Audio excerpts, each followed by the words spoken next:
12띠 이야기. 옛날 아주 까마득한 옛날에 하느님이 이 세상을 만들었습니다.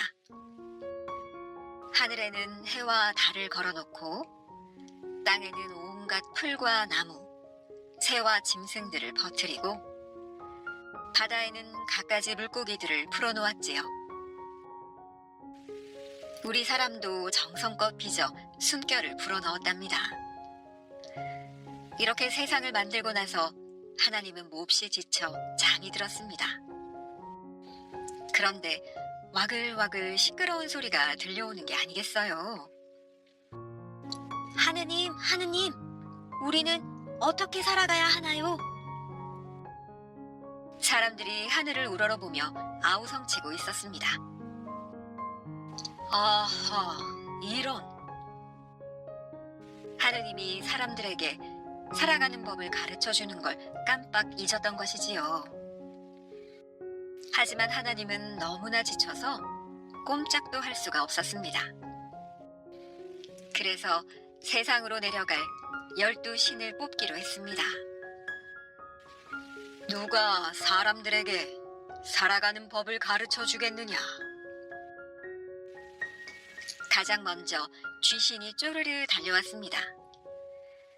쥐신은 세상 모든 쥐들을 다스리는 신이랍니다. 사람들은 우리 쥐처럼 부지런해야 합니다. 찍찍찍. 그래야 배불리 먹고 살 수 있으니까요.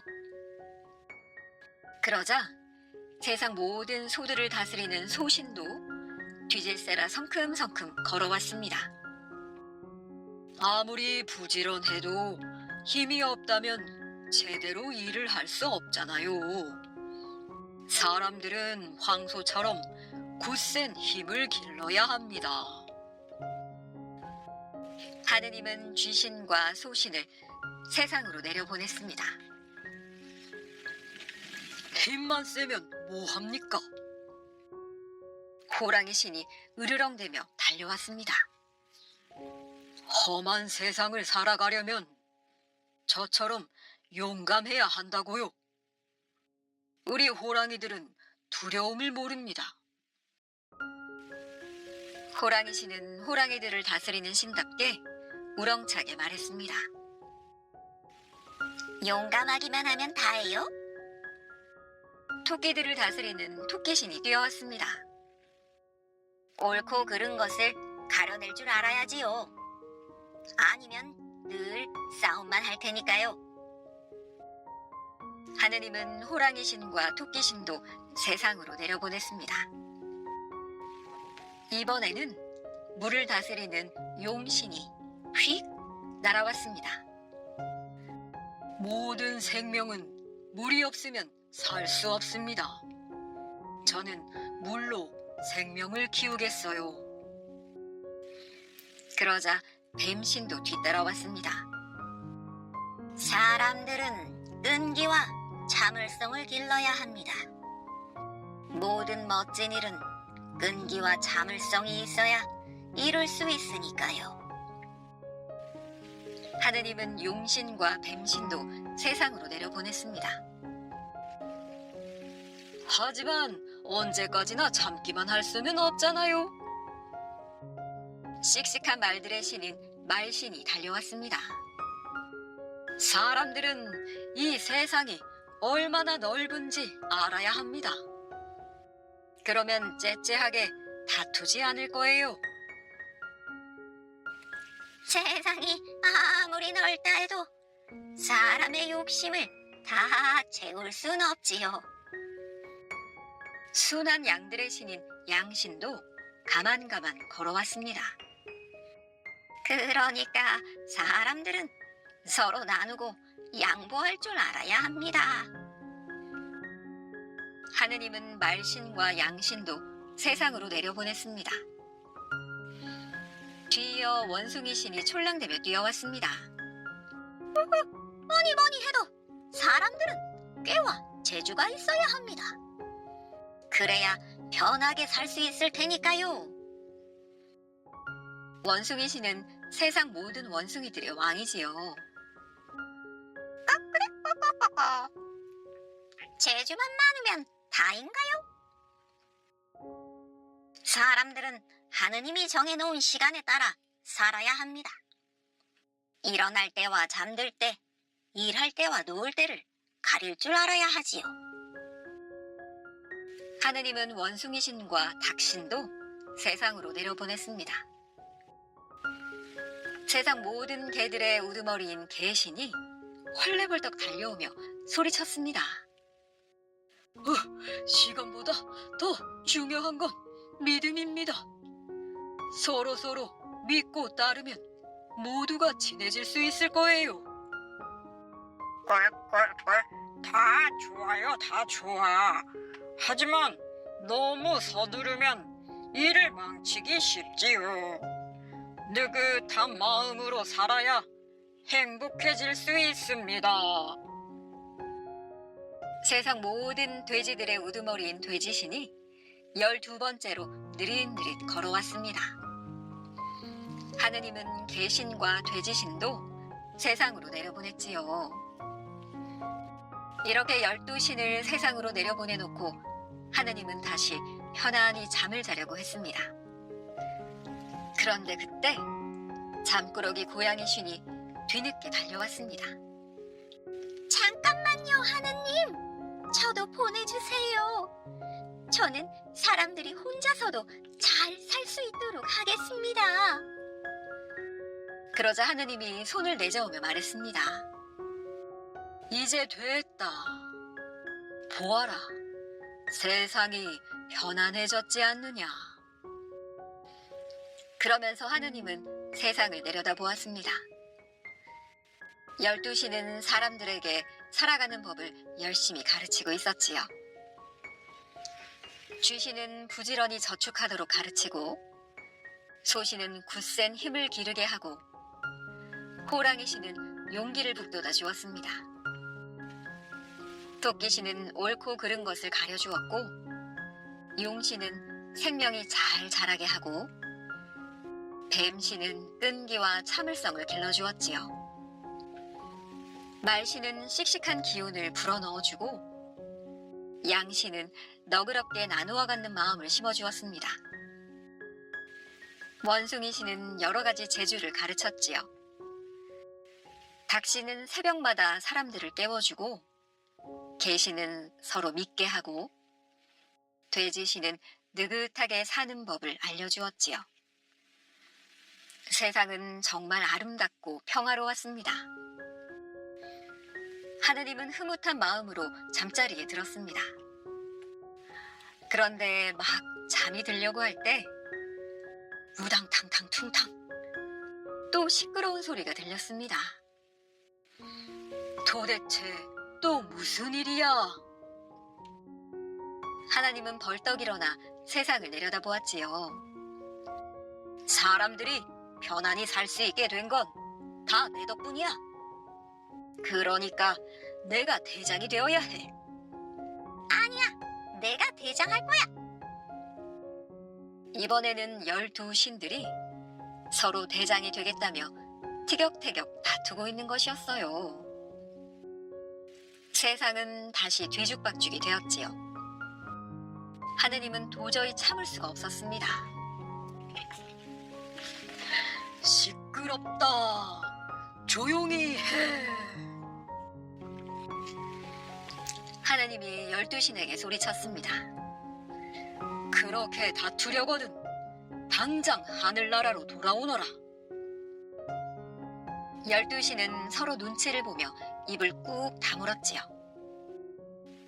너희는 사람들에게 꼭 필요한 것을 가르쳐 주었다. 모두 똑같이 훌륭한 일을 했어. 그러니 해마다 한 명씩 돌아가며 대장을 맡아라. 그런 뒤에 하나님은 한마디 덧붙였습니다. 만약 또다시 세상을 시끄럽게 만들면 고양이 신과 바꾸겠다. 이 말에 가장 기뻐한 것은 고양이 신이었지요. 하느님은 12신에게 대장을 맡을 차례를 정해주었습니다. 쥐신, 소신, 호랑이신, 토끼신, 용신, 뱀신, 말신, 양신, 원숭이신, 닭신, 개신, 돼지신. 이렇게 차례로 말이에요. 처음 세상으로 내려간 차례대로였답니다. 이때부터 세상에는 12띠가 생겼습니다. 소신이 대장이 되는 해는 소의 해, 개신이 대장이 되는 해는 개의 해가 된 것이었지요. 그러면서 사람들도 모두 자기 띠를 타고나게 되었습니다. 말의 해에 태어나면 말띠, 돼지의 해에 태어나면 돼지띠. 그리 잠꾸러기 고양이신은 밤에도 잠을 자지 않고 12신들이 일을 잘하는지 살피고 다녔다고 합니다. 지금도 한밤중에 파란 눈빛을 번뜩이며 어슬렁거리는 고양이들을 볼 수가 있지요. 바로 고양이신이 시켜서 그러는 거라고 합니다. 하지만 아직까지 고양이신은 13번째 신으로 남아있답니다. 염라왕의 도포. 황해도 연안에 어떤 처사가 살았습니다. 어느 날 시름시름 앓으며 자리에 누워 신음하던 처사는 믿기지 않은 경험을 했습니다. 대낮에 느닷없이 귀졸 2명이 들이닥쳤습니다. 염라국에서 너를 잡아오란다. 뭐라 대꾸할 틈도 주지 않은 채 귀졸들은 다짜고짜 처사의 목에 쇠로 된 족쇄를 채워 끌고 갔습니다. 처사는 어찌된 영문인지 모른 채 수십 리를 끌려갔지요. 그러다가 다다른 곳은 하늘을 찌를 듯 높은 성체였습니다. 쉴 틈도 없이 성문 안을 지나 몇 리를 더 끌려가 도착한 곳은 빈 하늘에 아스라이 걸려있는 궁전이었습니다.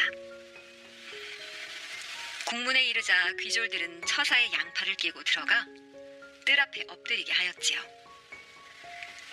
궁전 위를 올려다보니 그 안쪽에 왕으로 보이는 자가 앉아 있었습니다. 좌우로 여러 벼슬아치들이 쭉 늘어서 있었고 수백이나 될 법한 장수와 병졸은 그 앞에서 왕의 영을 전하느라 분주했습니다. 의장이 가지런히 정돈돼 있고 호령 또한 엄숙했습니다. 처사는 두려움에 식은땀이 흘러 등이 흥건히 젖었고 더는 올려다볼 수가 없었지요. 얼마 뒤 어떤 관리가 와서 물었습니다.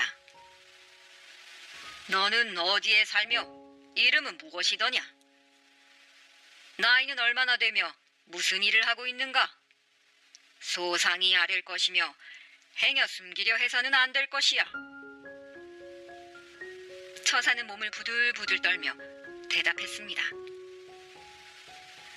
제가 본래 타고난 성품이 못나고 어리석어 다른 일은 못하옵고 평소 자비로운 마음으로 지내며 염불을 하면 지옥에 떨어지는 죄는 면한다 해서 날마다 염불하고 공양 드리는 일만 하고 있사옵니다. 아차차차, 제 성은 야무개옵니다. 황해도 연안에 살고 있지요. 처사의 대답이 끝나자마자 관리는 안으로 들어가 왕에게 고하였습니다. 한참이 지나 관리가 다시 나오더니 처사더러 섬돌 아래로 가서 엎드리라고 하였지요. 너는 잡아올 대상이 아니었느니라. 이름이 같은 까닭에 잘못 잡혀왔구나. 다시 나가도록 하여라. 깜짝 놀란 처사는 합장을 하고 일어나 감사의 절을 하였습니다. 그런데 또다시 안에서 왕의 전갈이 있었습니다. 네, 지금 너를 돌려보내는 길에 한 가지 부탁을 하겠노라. 나의 집이 서울의 아무 동네에 있는데 흔히들 아무개댁이라고 부른다. 내가 이곳에 들어온 지도 많은 세월이 흘러 입고 온 도포가 거의 다 해져서 솔기가 터질 지경이다. 우리 집 식구더러 새로 한 벌 만들어 보내달라고 일러주면 좋겠구나. 네가 세상에 나가거든 꼭 내 집을 찾아가 이 사정을 자세하게 전해주거라. 조금이라도 소홀함이 있어서는 안 될 것이야. 처사는 지체 없이 대답했습니다. 지금 친히 하교를 받들었으니 제가 어찌 감히 따르지 않겠습니까? 단단히 새겨두었다가 반드시 전하겠나이다. 하오나 저승과 이승의 길이 다르기에 염라세계의 일을 이야기하면 세상 사람들은 터무니없다 하여 믿으려 들지 않을 것이옵니다. 제가 비록 영을 전하려 해도 믿지 않으면 어찌하옵니까? 제게 증명이 될 만한 물건을 주시어 저들이 믿을 수 있도록 해주시옵소서. 그러자 조금 뒤 다시 전갈이 왔습니다. 내 말이 맞도다. 내가 살아서 당상관으로 재직할 때 망관에 매달았던 옥관자 고리 하나가 있는데 한쪽에 약간 흠이 나 있지. 그 옥관자가 책 상자 안에 시경 제3권과 함께 들어있을 것이야. 집안 식구들은 아무도 모르고 나만 알고 있는 일이지. 네가 이 말을 전하여 증명해 보이면 반드시 믿을 것이다. 예, 그리하겠나이다. 헌데 새로 도포를 만든다고 해도 어떻게 이곳으로 다시 보낼 수 있겠나이까? 그러자 다시 전갈이 왔습니다. 제를 지내고 도포를 불태우면 되느니라. 예, 그럼 제가 돌아가서 분부를 받들겠나이다. 나가도 된다는 명을 받고 나오면서 처사는 옆에 있던 귀졸들에게 물어봤습니다. 아까 그분은 누구시오? 바로 염라대왕이시다. 성은 박이요, 이름은 우인이라. 처사가 그곳을 나와 큰 강에 이르자 귀졸이 양쪽에서 그를 붙잡고 강물로 밀어 넣었습니다. 처사는 너무 놀라 눈을 번쩍 떴습니다. 집안 사람들은 처사가 죽은 지 이미 사흘이 지났는데 다시 살아난 것이라고 여겼지요. 처사는 바로 서울로 올라갔습니다. 염라대왕이 알려준 대로 그 집을 찾았더니 과연 박우라는 사람의 집이었습니다. 박우의 두 아들은 이제 막 과거에 급제하여 관리가 되었습니다. 처사가 대문 밖에서 뵙고자 했으나 문지기는 전가를 전해주지 않았지요. 붉은 대문은 전혀 열릴 것 같지 않았고 날이 저물어 사람들의 발길도 뚝 끊기고 말았습니다. 처사가 할 일 없이 담장에 기댄 채로 서 있자니 해는 벌써 뉘엿뉘엿 서편을 넘어가고 있었습니다. 그렇게 서성이던 중 우연히 나이가 지긋한 그 집의 종을 만나게 되었습니다. 처사는 이때다 싶어서 그 종에게 주인을 꼭 배워야 한다고 간청했지요. 그랬더니 종이 들어가 주인에게 이 사실을 알렸고 잠실이 나와서 처사를 데리고 들어갔습니다. 대청마루에 있던 두 아들은 처사에게 섬돌 아래에 앉으라고 한 뒤 물었습니다. 너는 누구이며 할 말이란 게 무엇이냐? 저는 황해도 연안에 살고 있는 선비이옵니다. 지난달에 갑자기 죽게 되어 염라국에 들어갔다가 돌아가신 대감님을 뵙고 부탁을 전해 받았습죠. 그래서 이렇게 감히 와서 전갈하옵니다. 두 아들은 처사의 말을 다 듣지도 않고 버럭 화부터 냈습니다. 죽었다가 살아 돌아왔다고 하니 그럴 수밖에요. 웬 늙은 요물이 감히 우리 집으로 찾아와 이런 요망하고 터무니없는 이야기를 늘어놓는단 말인가? 여봐라, 이자를 속히 끌어내거라. 답답해진 처사는 안 되겠다 싶어서 큰 소리로 급히 말했습니다. 허, 이보시오. 내 얘기를 끝까지 잘 들어보시오. 들어보고 터무니없다면 그때 가서 끌어낸다 해도 늦지 않을게요. 내 증명할 것이 한 가지 있소이다. 궁금해진 한 아들이 다그쳤습니다. 증명할 게 있다고? 그래, 그게 무엇이더냐?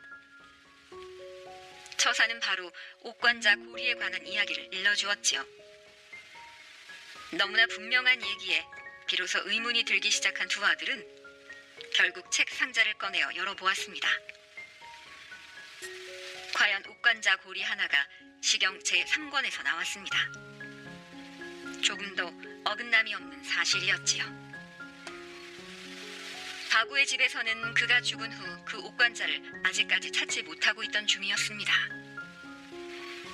그제야 처사의 말이 전혀 근거 없는 것이 아니라는 것을 알게 된 바구의 가족들은 이제 막 초상이 난 것처럼 통곡을 하였습니다. 대감의 부인은 집안 식구 전체를 불러놓고 처사가 전에 들었다는 부탁에 대해 자세히 묻고는 곧 부탁대로 도포를 새로 짰습니다. 그리고 날을 정해 제를 올리고 도포를 태워서 날려보냈지요. 향을 사른 지 사흘째 되는 날, 바구의 가족들과 처사 모두가 꿈에서 바구를 만났습니다. 바구는 꿈에 나타나 새 도포를 보내준 성희에 고마워했습니다. 바구의 집에서는 처사를 한동안 붙들어두고 음식과 의복을 풍성하게 마련해 극진히 대접했지요. 그리고 그 일을 인연으로 처사는 서울에 가면 바구의 집에 자주 들르곤 하였답니다. 불가사리 이야기. 옛날 어느 산골에 할아버지가 혼자 살고 있었습니다. 밥도 혼자 먹고 일도 혼자 하고 잠도 혼자 잤지요. 그러니 쓸쓸하기도 하고 심심하기도 했답니다. 하루는 할아버지가 먹다 남은 밥알을 쪼물락쪼물락 가지고 놀았어요. 한참을 주무르다 보니 제법 차진 반죽이 되었습니다. 할아버지는 그걸로 밤톨만한 4발 짐승을 만들었습니다. 그러고는 밭일을 하러 밖으로 나갔지요. 아무도 없는 방에 홀로 남게 되자 밤톨만한 짐승이 이리두리번 저리두리번 마침 방구석에 있는 바늘 토막이 눈에 띄었지요.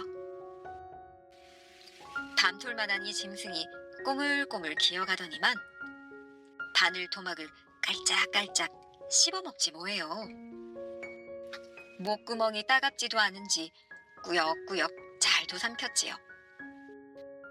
쇠맛이 꿀맛인지 숟가락 젓가락도 죄다 먹어치웠습니다. 밤톨만한 짐승이 참 별나기도 하지요. 그새 별난 짐승은 쥐만큼 자랐습니다. 이제 방 안을 휘젓고 다니며 쇠붙이를 찾아다녔지요. 아랫목으로 쪼르르 기어가 가위도 야금야금 씹어먹고 윗목으로 조르르 기어가서 인두도 야금야금 씹어먹었습니다. 찰칵찰칵 쇠맛 좋다. 찰컥찰컥 쇠맛 좋아. 냠냠. 짐승은 쇠 문고리까지 뜯어먹고 밖으로 나갔습니다. 그러고는 곧장 마을로 내려갔지요. 그새 별난 짐승은 개만큼 자라 있었습니다. 이제 마을을 휘젓고 다니며 쇠붙이를 찾아 먹었어요. 갑돌이네 부엌으로 발발발 달려가서 부엌칼 솥단지 아작아작 씹어먹고 을순이네 헛간으로 발발발 달려가서 괭이, 호미, 삽까지 죄다 집어삼켰지요.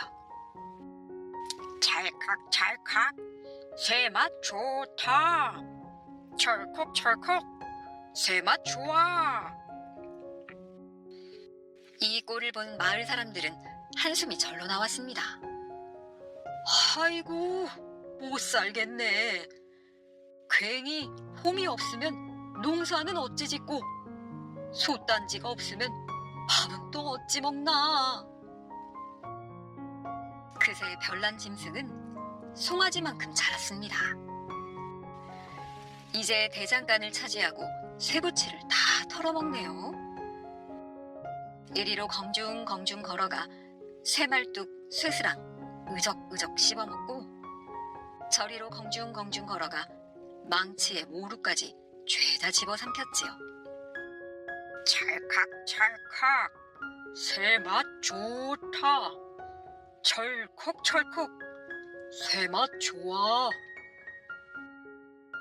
쇠붙이란 쇠붙이는 깡그리 없어질 판이니 마을 사람들도 눈뜨고 구경만 할 수는 없었지요.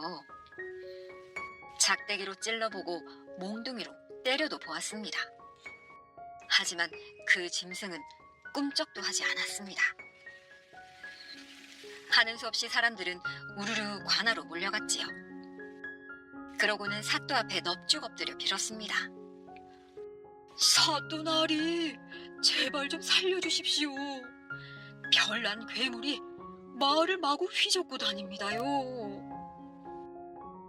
사도가 어리둥절한 표정으로 물었습니다. 별난 괴물이라니, 자세히 좀 말해보거라. 사람들은 괴물이 무슨 짓을 하는지 낱낱이 일러바쳤지요.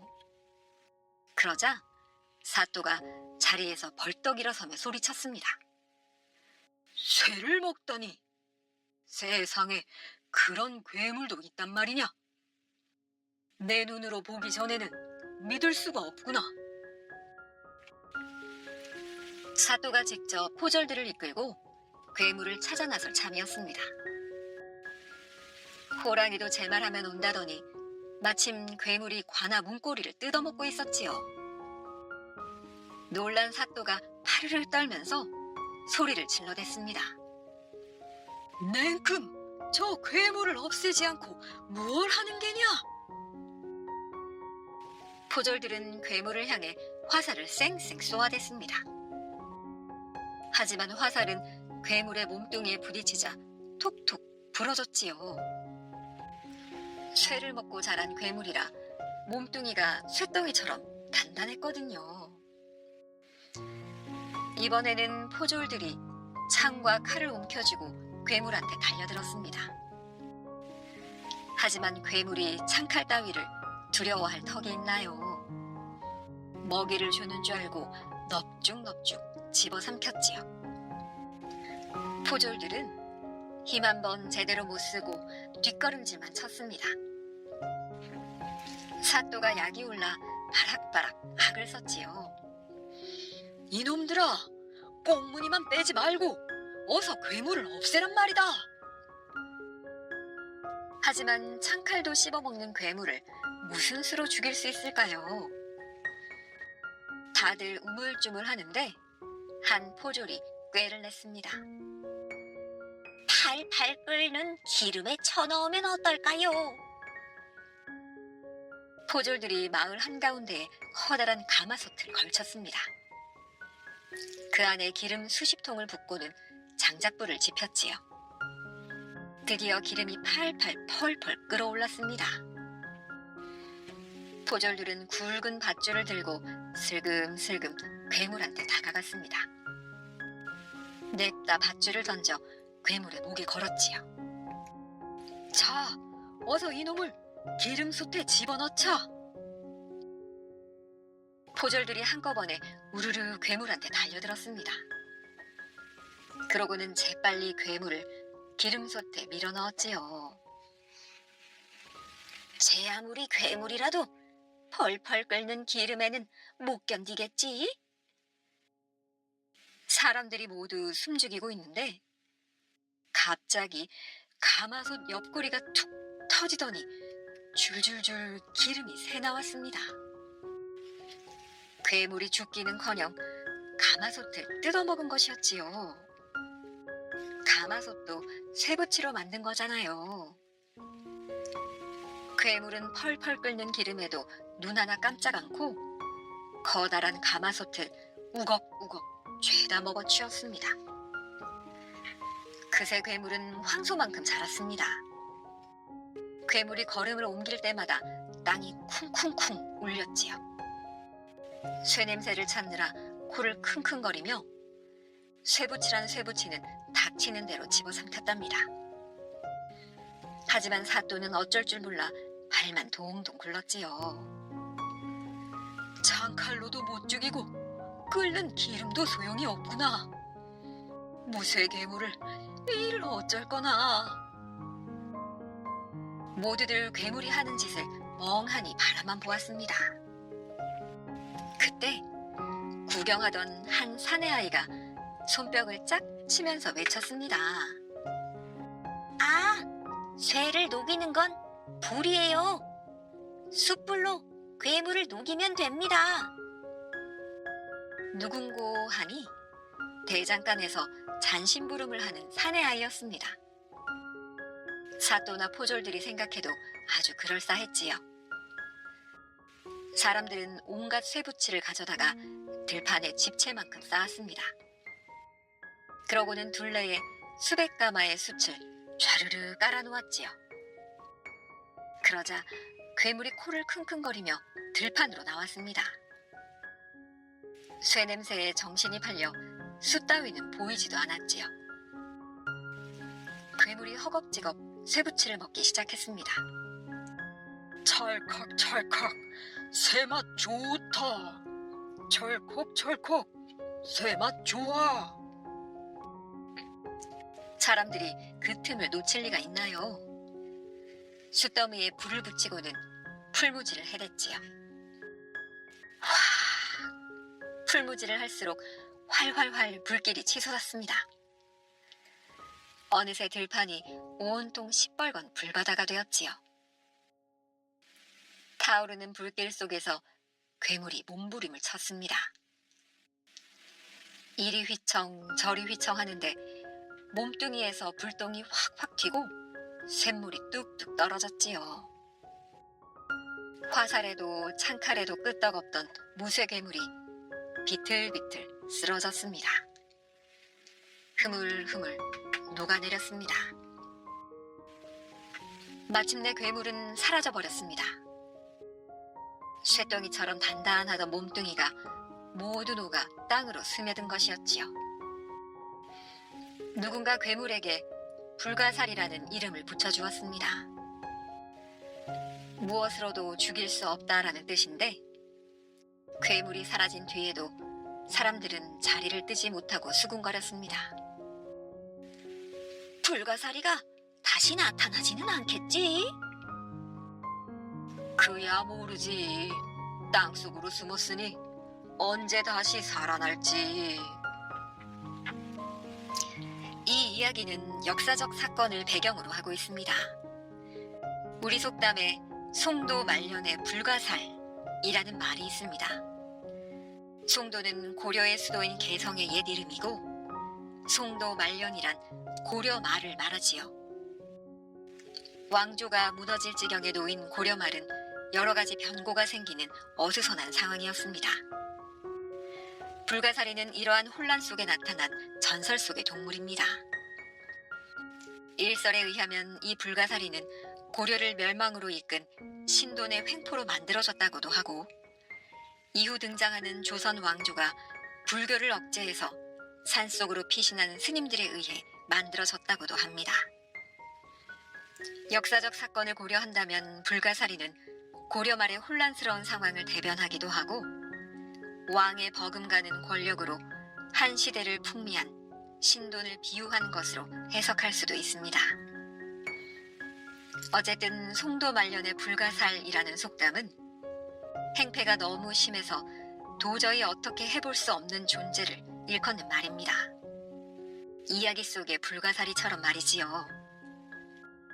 불가사리는 물리치려고 하면 할수록 더욱 강한 힘을 갖게 됩니다. 그래서 죽일 수 없는 불가살입니다. 이야기 속의 불가사리도 완전히 퇴치된 것은 아닙니다. 단지 땅속으로 숨은 것이니까요. 잠기 밝은 소금장수. 옛날 어느 마을에 잠기가 밝은 소금장수가 살고 있었습니다. 깊은 잠을 자다가도 작은 소리만 하면 금방 잠에서 깨어났지요. 아이고, 잠 한번 푹 자면 소원이 없겠네. 모두 잠든 한밤중에 깨어난 소금장수가 중얼거렸습니다. 그러던 어느 날 잠기 밝은 소금장수는 제일 좋은 소금 한 가마를 지고 길을 나섰습니다. 새로 서는 장에 소금을 내다 팔기 위해서였지요. 그 장에 가려면 먼 길을 걸어 산을 2개나 넘어야 했습니다. 2번째 산을 넘을 때쯤 날이 저물었습니다. 어디 몸을 누일 만한 곳을 찾아야 할 텐데. 주위를 둘러보던 소금장수는 알맞은 곳을 발견하고 반가운 듯 걸음을 옮겼습니다. 그곳에는 자풀이 무성한 무덤 2개가 호젓하게 자리 잡고 있었지요. 노숙할 때는 무덤가가 최고지. 그래야 홀령들이 나를 지켜주지. 먼 길을 걸어오느라 피곤했던 소금장수는 금세 잠이 들었습니다. 한참을 고온히 자고 있는데 귓전에서 무슨 소리가 들려왔습니다. 잠기 밝은 소금장수는 잠에서 깨어나 소리나는 쪽을 바라보았지요. 그곳에는 놀랍게도 무덤에서 나온 홀령 2명이 두런두런 이야기를 나누고 있었습니다. 자네 마침 잘 일어났네. 이리 와서 우리 이야기 좀 들어보게나. 소금장수는 할머니 홀령과 할아버지 홀령이 있는 곳으로 다가갔습니다. 우리는 아랫마을 홀령인데 우연히 제삿날이 같다네. 바로 내일이지.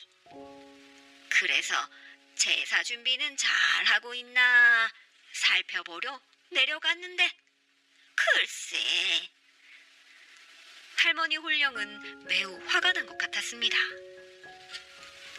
아니, 머리카락이 들어간 줄도 모르고 며느리가 제사상에 올릴 탕을 끓이고 있지 뭔가. 화가 난 할머니 홀령의 콧구멍에서는 금세 콧김이 뿜어져 나올 것 같았습니다.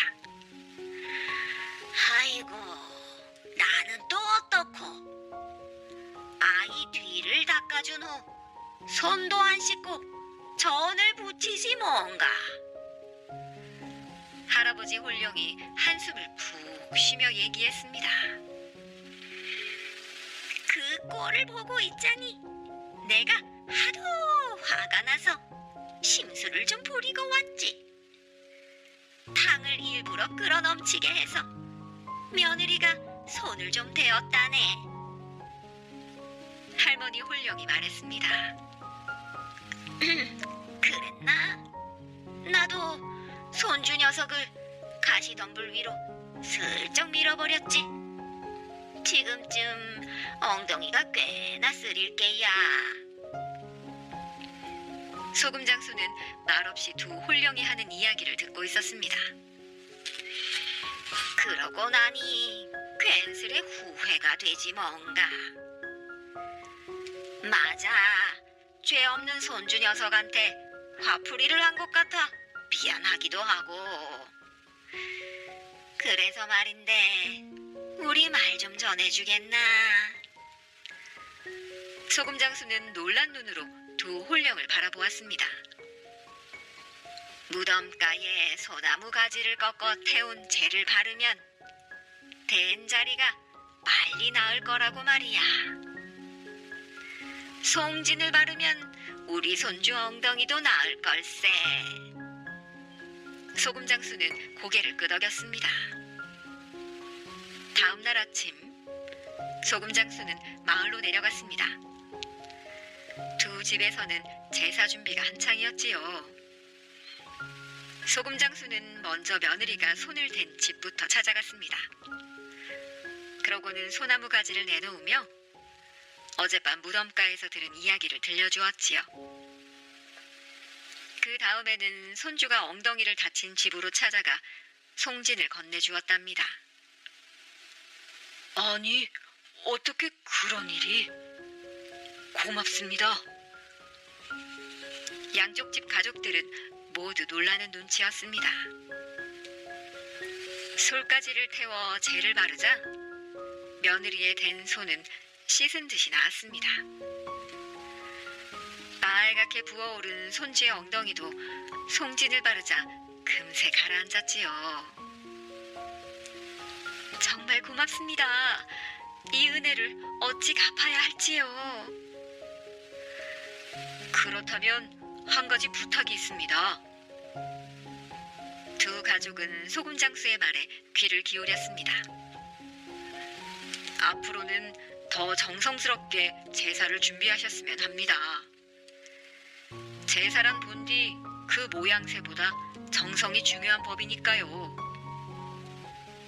가족들은 부끄러운 듯 고개를 끄덕였습니다. 두 가족은 새로 음식을 준비해서 정성을 다해 제사를 올렸습니다. 무덤가에 나있던 잡풀도 깨끗이 손질해서 보기 좋게 다듬어 놓았지요. 소금 장수는 흐뭇한 눈으로 그 모습을 바라보았습니다. 두 가족이 소금을 전부 사준 덕택에 잠기 밝은 소금 장수는 기분 좋게 집으로 돌아올 수 있었지요. 그러고는 지친 몸을 자리에 뉘었습니다. 그날 밤 소금 장수는 한 번도 깨지 않고 잠을 푹 잤습니다. 그 밝던 잠기가 싹 달아난 것이었어요. 그것은 두 혼령이 소금 장수에게 남몰래 준 선물이었답니다. 새우젓 살이요. 옛날 허세랑이라는 사람이 있었습니다. 허세랑은 40살이 되도록 벼슬 한번 못 해본 양반이었지요. 과거 시험에 7번이나 떨어졌거든요. 공부에 재주가 없어 벼슬길이 막혔으니 이제는 먹고 살 궁리를 해야만 했지요. 허세랑은 슬그머니 집을 빠져나왔습니다. 시전에 갈 참이었지요. 그동안 공부만 하느라 구경 한번 제대로 못 해본 데다가 시전에 가면 먹고 살 궁리가 설 것 같았거든요. 허세랑의 집은 종로 근처라 몇 발자국만 나서면 시전이었답니다. 아침인데도 높다란 종로 근처에는 사람들이 구름처럼 몰려들었습니다. 물러서라! 가마길을 여는 알도 소리가 요란했습니다. 그 많던 사람들이 갑자기 바람처럼 사라졌지요. 가마를 피해서 운종과 뒷골목으로 숨은 것이었습니다. 가마가 지나갈 때 머리를 들고 서 있으면 흠씬 두들겨 맞을 수도 있거든요. 허세랑은 양반 체면에 뛰지도 못하고 우물쭈물했습니다. 그때 한 아이가 허세랑의 팔을 잡아 끌었습니다. 허세랑의 아들 칠수였지요. 아니, 칠수야, 네가 여기를 어떻게? 날마다 놀러 오는 걸요.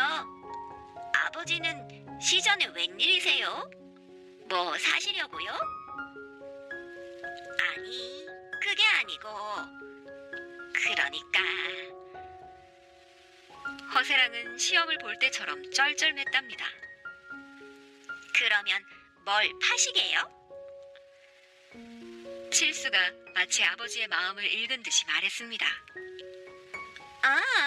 그렇지. 아비가 뭘 좀 팔아볼까 하고. 허세랑과 칠수가 포목전 앞에 이르렀습니다. 옷감을 파는 건 어떠세요? 글쎄다. 저건 자를 잘 써야 품삯이라도 떨어지는데 아비는 재주가 없어서 말이야. 칠수가 고개를 끄덕였습니다. 이쪽에 만물상은 어때요? 없는 거 없이 다 있어요. 저 많은 물건들이 어디에 있는지 어찌 다 외우겠느냐. 아비는 외우는 것도 자신이 없구나. 이번에는 알록달록한 비단이 켜켜이 쌓인 상점에 다다랐습니다. 허세랑이 넋을 잃고 바라보자 칠수가 말했습니다. 비단을 팔아보시게요? 아니다. 하도 고와서 보는 게다. 아비가 얼마 전에 소일거리로 갈모랑 쥘부채를 만들었지 않느냐. 그때 대나무를 좀 만졌더니 손에 가시가 생겼다. 이 손으로 비단을 만지면 다 상하고 말지. 그럼 이불도 만질 수 없겠네요. 저쪽은 혼수이불 파는 곳인데. 인서가, 나도 눈 있다. 이불 보려 다 보인다. 그럼 녹그릇이나 악기는 어떠세요? 그릇이나 악기는 조심스레 다루지 않으면 쉬 다치지 않느냐. 아비 손이 맵질 않아 실수가 잦을 텐데 그 손해를 어찌하노. 그렇지요. 과일, 채소, 어물은 날 더우면 상한이 안 되고 어여쁜 농장식이나 금은 장구는 아녀자나 만지는 것이니 안 되고. 허허, 이 녀석 말 잘하는 것 좀 보게. 손님 끌어오는 열입꾼을 해도 되겠어. 자, 좀 더 가보자. 눈 감고도 다 알아요. 더 가면 곰, 쓸개, 뱀, 두더지까지 파는 약방이랑 상여 빌려주는 상점이 있어요. 보나마나 아버지한테는 맞는 게 없을걸요. 장국밥집을 지나면서 칠수가 입맛을 다셨습니다. 밥때가 된 것이었지요. 허세랑은 소매자락에 있는 돈을 만지작거렸습니다. 아내가 어려운 살림을 쪼개 마련해준 돈이었습니다. 국밥 한 그릇씩 말아먹고 싶었지만 장사 미천으로도 빠듯했지요. 숭례문 쪽으로 가보자꾸나. 허세랑의 앞장을 섰지만 칠수는 자꾸 뒤를 돌아봤습니다. 숭례문 뒷길에서는 비린내가 풍겨왔습니다. 서해안 백길을 따라 마포로 들어온 온갖 해산물이 손님을 부르는 냄새였지요. 칠수는 고개를 벌름거렸습니다. 아비랑 떨어지지 않게 바짝 붙거라. 종로 근처에서는 나라에서 허락받은 사람만 장사를 했지만 숭례문에서는 아무나 할 수 있었기 때문에 아주 복잡했지요. 칠수는 허세랑을 놓치지 않으려다가 그만 새우젓 장수와 부딪히게 되었습니다. 새우젓 국물이 칠수 소매에 흘렀지요. 새우젓 장수는 허세랑이 양반 차림인 것을 보고 굽실거렸습니다. 아이고, 죄송합니다. 복잡해서 그만. 허세랑이 혼을 내려는데 칠수가 소매뿌리를 쪽쪽 빨면서 이렇게 말하는 것이었어요. 삶은 돼지고기 찍어 먹으면 정말 맛 좋겠다. 허세랑은 목이 메었습니다. 다음 날 허세랑은 아침 일찍 숭례문으로 갔습니다. 미천도 조금밖에 안 들고 거친 손으로도 팔 수 있되 못 팔아도 상하지 않는 새우젓 장사를 해보려고 말이에요. 새우젓을 팔아 돈을 벌면 우선 돼지고기를 살 작정이었습니다. 새우젓 상점에는 어제 만난 새우젓 장수가 새우젓을 사고 있었습니다. 허세랑도 새우젓을 샀습니다. 어디로 가면 새우젓이 잘 팔리겠나? 저를 따라오십시오. 특별히 알려드리는 것이니 저보다 앞서가면 안 됩니다. 새우젓 장수는 다짐을 받고 젠걸음으로 앞장을 섰습니다. 양반집이 늘어선 북촌길에 들어서자 새우젓 장수가 소리쳤습니다. 새우젓 사세요. 새우젓이요. 새우젓 장수는 이 골목 저 골목 누비면서 새우젓을 잘도 팔았지요. 허세랑은 해가 서산으로 기울 때까지 입 한 번 못 대고 따라다니기만 했습니다. 새우젓 장수가 허세랑에게 한마디 했습니다. 거참, 새우젓 사라고 소리를 내야 사람들이 알 것 아니오. 허세랑이 마른 입술을 달싹거렸습니다. 내가 책만 보던 사람 아닌가. 지게 걸음이 서툴고 힘에 부쳐 말이 안 나오네.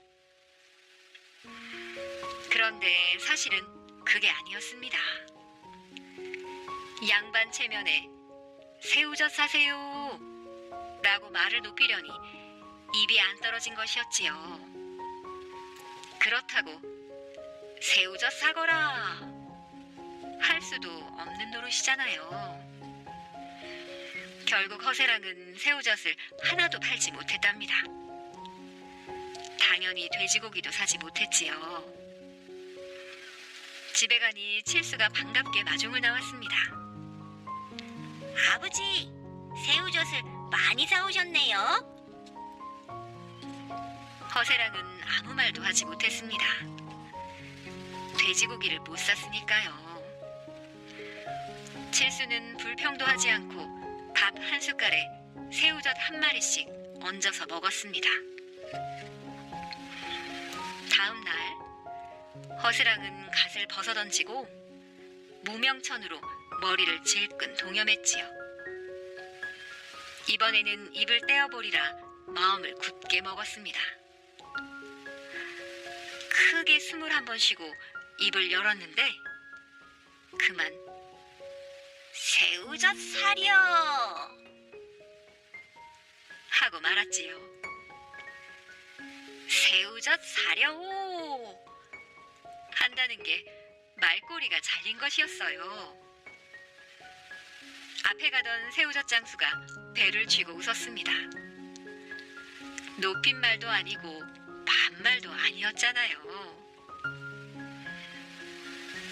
사람들이 그 이상한 말투에 구경을 나왔습니다.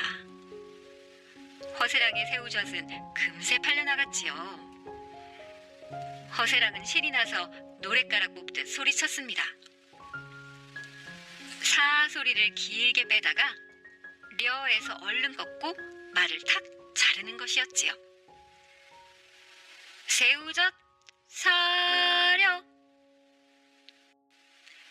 새우젓 사려 이렇게 말이에요. 그날 저녁 칠수는 돼지고기를 새우젓에 맛있게 찍어 먹었답니다. 그 뒤로 시전이나 골목에선 허세랑을 따라하는 장사꾼들의 소리가 노랫가락처럼 울려 퍼졌습니다. 새우젓 사려 소금 사려 정어 사려 이렇게 말이에요. 허허 할아버지. 옛날에 잘 웃는 할아버지가 살았습니다. 이래도 허허허 저래도 허허허 을에 항상 웃으니까 다들 허허 할아버지라고 불렀습니다.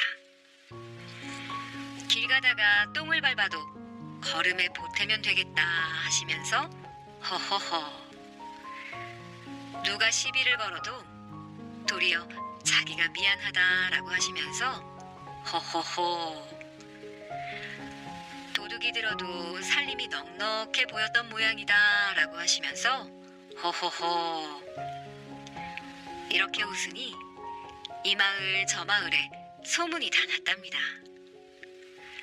세상에서 가장 속 편한 사람이 허허 할아버지라고 말이지요. 마을 너머 궁궐에는 임금님이 살았는데 아이고, 아이고. 의뢰 이렇게 한숨만 쉬니까 다들 한숨 임금님이라고 불렀습니다. 낙엽이라도 하나 떨어지면 지저분하다고 한숨을 후 내쉬고, 바른말이라도 좀 할라치면 잔소리한다고 한숨을 내쉬었지요. 곡식이 잘 되어도 쌓아둘 데가 없다고 한숨을 후 하고 내쉬었답니다. 이러니 신하들이 맨날 임금님 눈치 보기 바빴답니다. 하루는 신하들이 용기를 내어 말했습니다. 임금님, 세상에서 가장 속 편한 노인이 있다 하니 만나서 그 비결을 알아보시지요. 그렇게 해서 아주 무더운 여름날, 허허 할아버지가 궁궐에 가게 되었습니다. 땡볕에서 땀을 뻘뻘 흘리고 있는데 아무리 기다려도 임금님이 나오지 않지 뭐예요. 덕분에 궁궐 구경 실컷 하는구나. 허허허허. 하고 할아버지는 또 허허 웃고 있었습니다. 임금님이 느지막이 나타나서 물었습니다. 할아범은 왜 허구한 날 웃는 거요? 재물이 아주 많은가? 입에 풀칠은 하고 삽니다. 그럼 자식들이 잘 모시는 모양이구먼. 자식은 없지만 할멈하고 둘이서 재미나게 삽니다. 할멈이 잘 떠받들어주는 모양일세 그려. 그저 함께 늙어가고 있습지요. 임금님은 마음속으로 콧방귀를 뀌었습니다. 무슨 비결이 있다고? 그렇다면 내가 걱정거리를 하나 주지. 임금님은 할아버지에게 가락지를 하나 주었습니다. 내가 보름이 지나서 찾아갈 것이니 그때 돌려주게. 노란 황금빛이 영롱한 금가락지였지요. 할아버지는 이 귀한 걸 왜 주시나 하고 어리둥절했답니다. 하지만 임금님의 명이니 따라야지 별 수 있나요. 할아버지는 가락지를 고이 품고 배를 하나 얻어 탔습니다. 그러니까 사공이 흘끔흘끔 곁눈질을 했지요. 영감님, 무얼 그리 품속에 꽁꽁 넣어 가십니까? 임금님이 잠시 맡기신 귀한 가락지라네. 아이고, 임금님이요? 저도 한번 볼 수 있겠습니까? 그럼 어디 한번 볼 텐가? 조심하게. 허허 할아버지는 조심스럽게 가락지를 사공에게 건넸습니다. 그런데 이를 어째요? 사공이 몸을 기우뚱하는가 싶더니 순식간에 가락지가 강물에 빠지고 말았습니다. 어이쿠, 가락지. 할아버지는 벌떡 일어났습니다. 임금님이 보름 뒤에.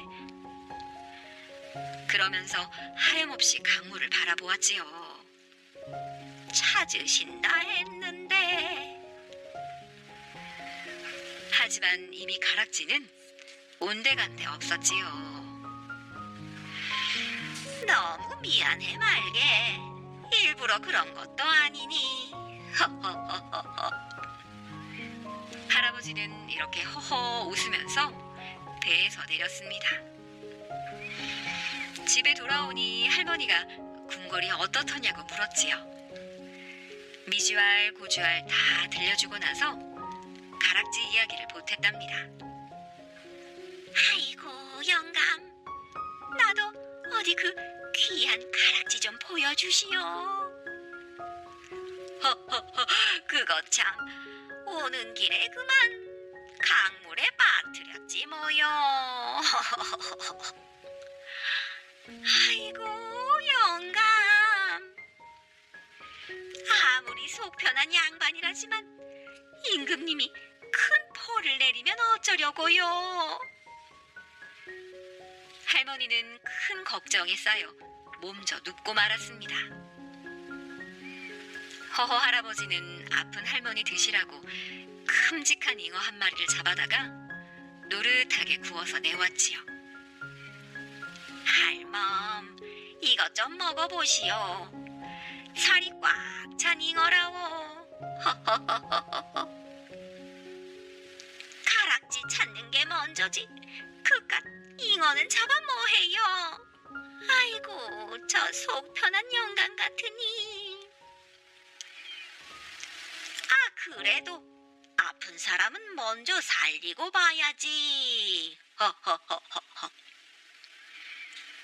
할머니가 한숨을 푹 내쉬며 잉어 뱃살을 한 점 뜯었습니다. 그런데 갑자기 환한 빛이 나지 뭐예요.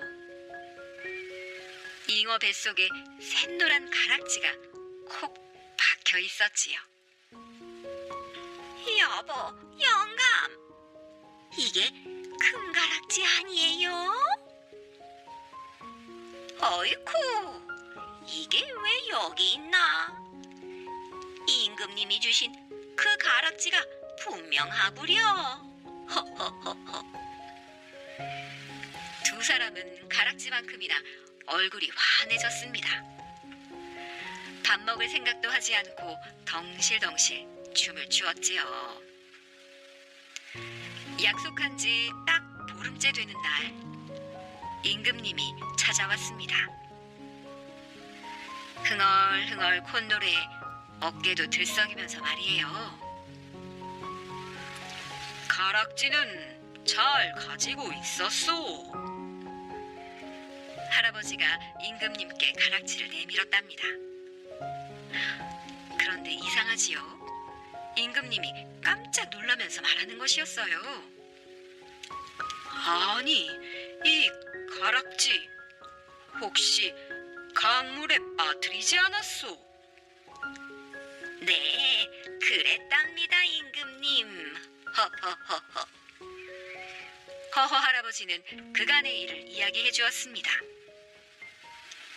이야기를 다 듣고 난 임금님은 얼굴이 벌개졌지요.